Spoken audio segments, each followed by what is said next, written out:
everyone, welcome back to my channel. Kay here. Thank you for joining me today. I'm so glad that you're here while I participate in Friday Book Haul, which is an open collaboration hosted by Nat Williams, whose links I'll put down below.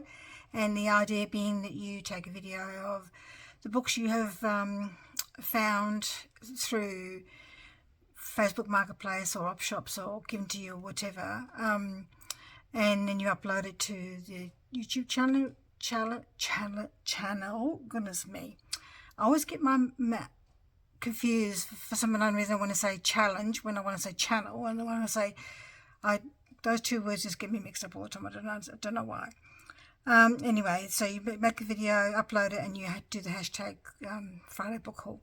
So I have these books that I got from Facebook Marketplace. The person sent them to me. I thought that they were a good price. I mean, what stopped it from being a good price really was, I think I got 4 books for $17, and I thought it was pretty good considering that I'm going to be cutting them out, and obviously all started to sort of wear away. But this is 1962. This book, what did I say? Jack and Jill Book of Bedtime Stories. And this is one of those books where the pictures are in those monochromatic colours. But it's just perfect for adding to junk journals, creating pictures for tags or whatever. Just thought it was really lovely. The horse got up to the end of the field and stopped suddenly. The monkey, is that a monkey? Fell off. Too much rice pudding. I do have to. King Dumpling's favourite pudding was rice. Yes, I have to admit I like rice pudding too. Boy, I'd never seen the sea, so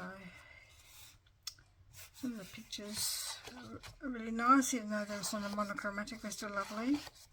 This is gorgeous, this one. Lovely illustrations, interesting sort of, I love the titles of some of these stories, they're so quaint. The Hunters Who Liked Rabbit Pie.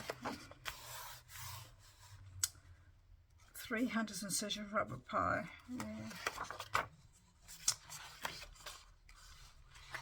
When I was growing up, my dad used to work for a man whose part of the job was to go and collect rabbits in the 1960s from farms and bring them back to be processed. And we used to quite often have rabbit stew.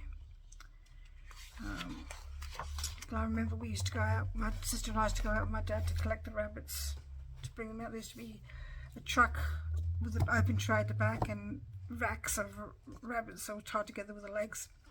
So this is another book called The Tales of Enid Blighton. It's not a very old book. This one is, I hate it when I do Roman numerals because I was always having trouble working it out. It's 1978, so it's not that old, but the pictures in it are really lovely. Interesting different things in there, like poems.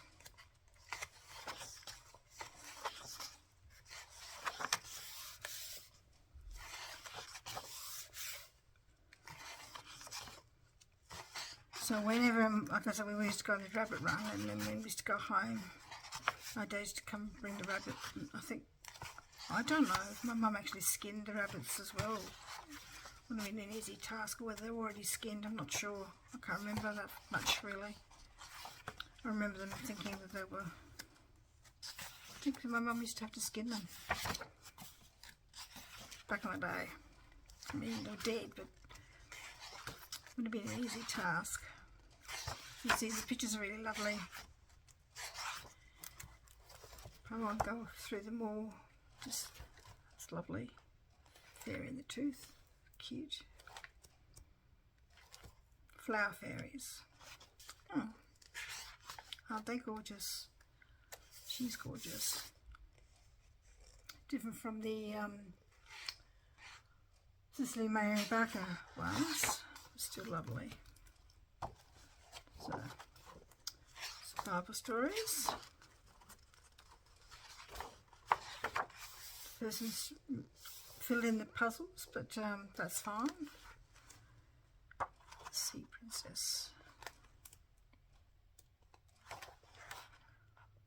How well do you know your fairy tale characters? Look at the animals and people here and put them into right pairs. Well, we could do a showing off telling one here, Red Riding Hood and the wolf, Goldilocks, the three bears, Dick Whittington and his cat. That looks very angry cat. With which fairy tale people do you associate a gingerbread house?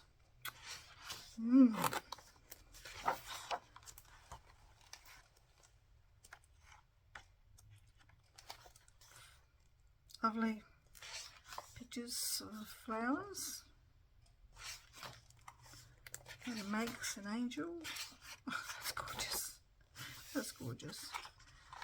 So like I said, even though it's not very old, I just think the pictures are really lovely, and again can be added to lovely journals. Some of them are, you know, like have to be mindful of sensitivities, but back in the day that was the thing, you know, Golliwogs were accepted character. We know better now, so I hope you can hear me. I just realised I might have been muttering, sorry. My voice seems to be straining a little bit again. Nature Diary. Oh, I wonder if that's shades of Taken After Edith Holden. Have to be an English story. Yes. Snowdrops. Holly, yes, definitely. Definitely English, British. I'm not showing you all the pages, just going through it. Bless My Whiskers. What kind of cats there are. This is an interesting sort of book, really. It's got puzzles and trivia questions and stories. What do you call them? Trivia quizzes? Oh, that's lovely.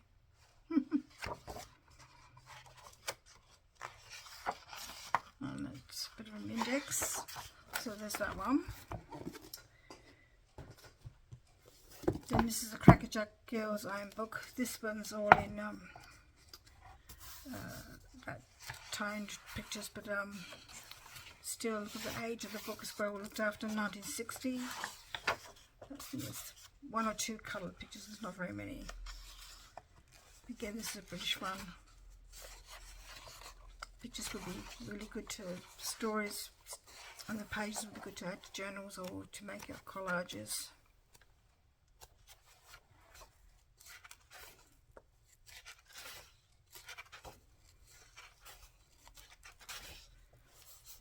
Really aged. The little snob. Oh dear.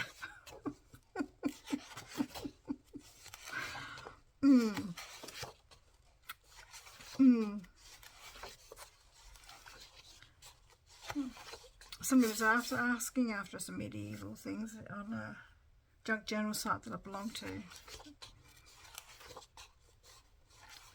What else I should do? Collate them into sort of stories. The rubies of Akun Mung.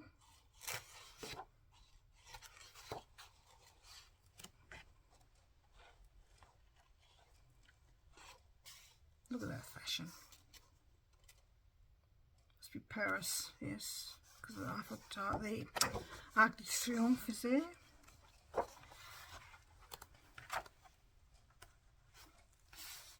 So it's obviously trying to incorporate stories from around the Commonwealth, I think, from different countries like Malaysia, Africa.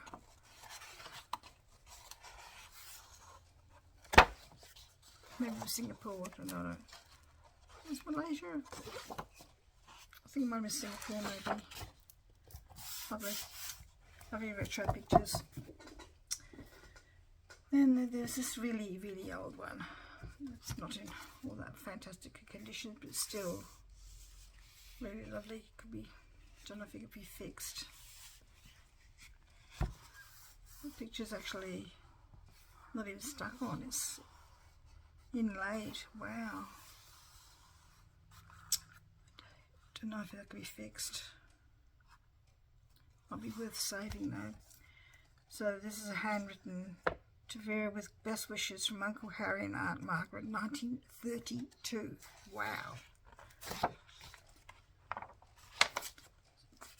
One or two coloured pictures, but generally that sort of colour. So the clothes of the 1930s. And talks about talking pictures, so it must have been behind the scenes with talking pictures. And we don't call them talking pictures now, so it must have been just a very new thing for them to be having a whole article on using those words, talking pictures. That's amazing. It makes you realise that silent films were around for a very long time. Lovely illustrations, even though they aren't in colour. That looks like a story of the Roundheads and the Cavaliers. Another colour picture. Beautiful colours. Look at the beautiful colours.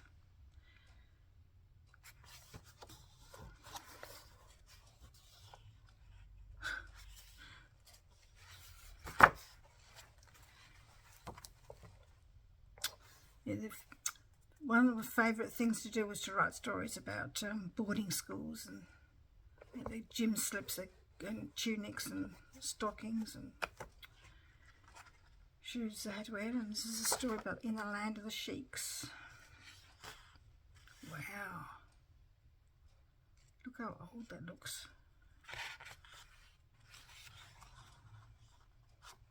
That's so interesting. Another colour picture, the school one. When I was a girl, my favourite stories were Mallory Towers stories. And I see that when I was looking for, just flicking through the channels the other day, that Mallory Towers is now back on channel 22 for the kids, or was it 23? I'm not sure. One of the channels. So it was on the other day. And I just turned it on just for pure interest, and they've still got the same characters of the stories that I read when I was growing up. So it's 1932. It's just an amazing old book. Not too sure what I'm going to do with that one though. And then this also was on Facebook Marketplace, the May Gibbs collection, and the man who sold it to me, I was just asking him, he was asking $40, and I said to him, is that $40 for each book? Because there's 2 books. And he said, no, $40 for the 2. And I thought, oh, that's a pretty good price, really. I mean, that's a beautiful box, nice and sturdy, to keep the collection in. And as we were talking about him, I said, are you the person who, I won't say his name, are you the man's name who bought those books off me a while ago? Because I'd sold some of my old books that I got in a garage sale, and I'd only charge $1 each for them. And he said to me, well, seems like you guys gave me a good deal, I'll give you a good deal. And I got the 2 books for $20, which I thought was pretty good. So in this particular story is, in this particular book is May Gibbs' Gumnut Classics, the famous Gumnut Adventures. So this will match the lovely old retro, the old book that I shared the other day on Friday Book Haul. This one's a much newer one, 1992. So pictures, that's a lovely picture. Isn't that beautiful? Look at that. So it hasn't got some coloured pictures, and they still have a lot of those drawings that she did, that colours as well. May Gibbs's books seem to have this sort of coloured paper, this yellow paper, which is awesome. So he said, because when he bought the books to me, so he said, "You're going to cut this up," and I said, "Oh, I probably won't cut it up, but I will take some of the stories out to use to make a journal." So I'm just going to use for my Australiana Gumnut Baby kind of journal when I get around to it, and perhaps keep the old book. I don't know. I think he was worried that I was going to cut this book up, but I don't know. I'm not sure whether I want to keep it all or cut up. Look at that beautiful picture there.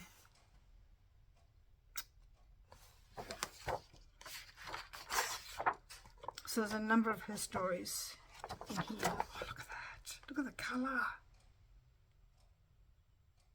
Wow. So many things to see. Gumnut babies, koala, kangaroo, pelican, platypus, wren, Christmas bells, the flowers, gumnut blossoms, a rosella, there's a little gumnut baby there, kookaburra, butterflies. Wow, that's beautiful. Kangaroo, did I say kangaroo? I think I did. Oh, there's a possum. Beautiful. So lovely. You don't often see possums when you out and about during the daytime because they're a bit of a nocturnal animal. They like to come out in the evening. So all her stories, I thought that was just, like I said, 2 great big huge books. Oh, did we see the colours around the front cover? 2 huge books for $20. Look at that. It's just really good condition, but I don't think it's just too big. It's too big. It's beautiful though, really beautiful. And then the other book in the box, this one here, The Mother of the Gumnuts, The Life and Work of May Gibb. So this is her story. Same beautiful cover. That's just gorgeous. Love the colour. 1984, so this was given as a present. And I read it, sort of skimmed read this, and it's a very interesting story of May Gibbs. Look at beautiful. Look at the baby gumnuts. Gumnut babies, I should say. She actually did a lot of her studying for her art. She actually went to England. Because of the era that she was living in, the mother went a few times with her, so that she was sort of chaperoned. And it was a while before she did the Gumnut stories, and that's when she became famous.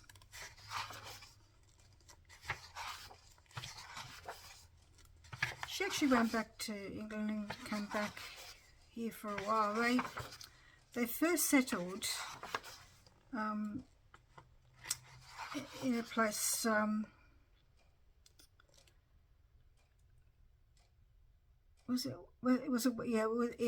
the Eyre Peninsula, which is part of South Australia, and then they went to Western Australia. Then they went, where did they go after that? I can't remember. Yeah, see, they lived in Perth, which is in Western Australia, the capital city of Western Australia.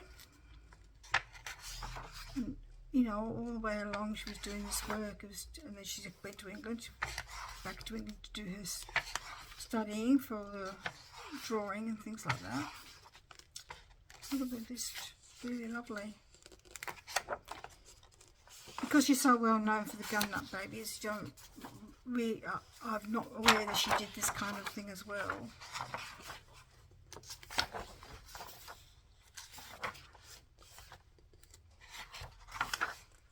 She did a few nice children, and she illustrated some a paper, a magazine, so she illustrated some stories in there. Look at that, beautiful colours.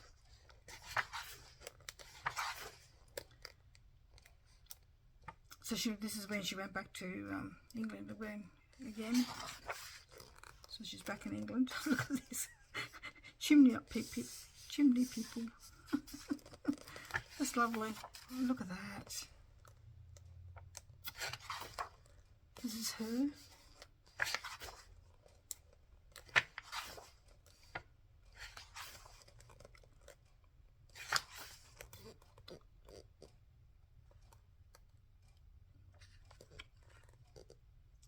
So she was sort of, she established herself as an artist, and then she wanted to turn her talents to writing and to create a book featuring, because by then she'd actually sort of been experimental with drawing the Gumnut Babies. So in 1916 her first Australian book appeared in time for the Christmas market, called Gumnut Babies. So 1916. So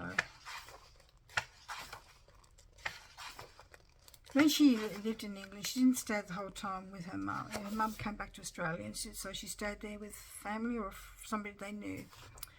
So then she did actually get married with somebody,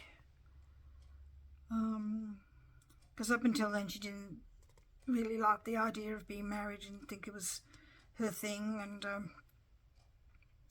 she just met this person, James Osserley Kelly, and then they got married.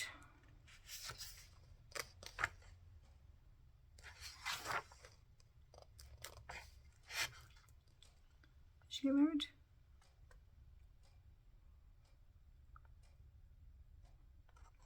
Or did he die because of the flu? Because that was a really bad year for the influenza. I'll have to read it properly. I skim read it, which is very bad of me. Look at that beautiful babies in there. See the babies, like colours there. Colours on that one. So she called these composite pictures of various characters that she liked. So what people did, when she did that, what they did was people used them then to cut out the figures, and use them to cut out and cut them to put them on cards. A bit like what we do now. We fussy cut things out to make books, cards, and journals. And so it's just really a lovely book.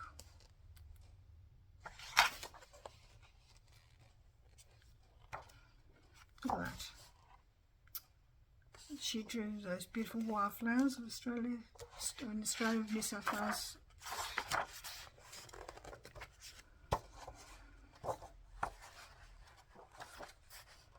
That's lovely too.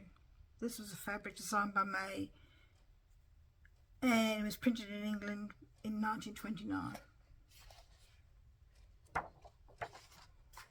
Scotty in Gumnut Land. Mr. and Mrs. Bear and Friends. Now, koalas actually are not bears. They're not even related to bears. Not in the same family tree or anything. So, they used to call them koala bears for a long time, and they dropped the bear. I can't remember when, but they did drop the bear because they're not bears. They may look bearish, but they're not bears. That was May Gibbs in 1962. So, she did live a long time. This is just she died in 1969, so she had a good life. Some others, 2 unpublished short stories, not even Gumnut ones either. No pictures from this one. No. So that's just all the titles of the pictures in this book. So I thought that was a really wonderful grab, and he was so generous to give those 2 books to me for $20, and I'm very grateful for that. So thank you. It was really lovely. So I hope you really enjoyed what I shared with you today. Give me the thumbs up. Perhaps make a comment. That would be really good. And hope to see you next time. Bye bye.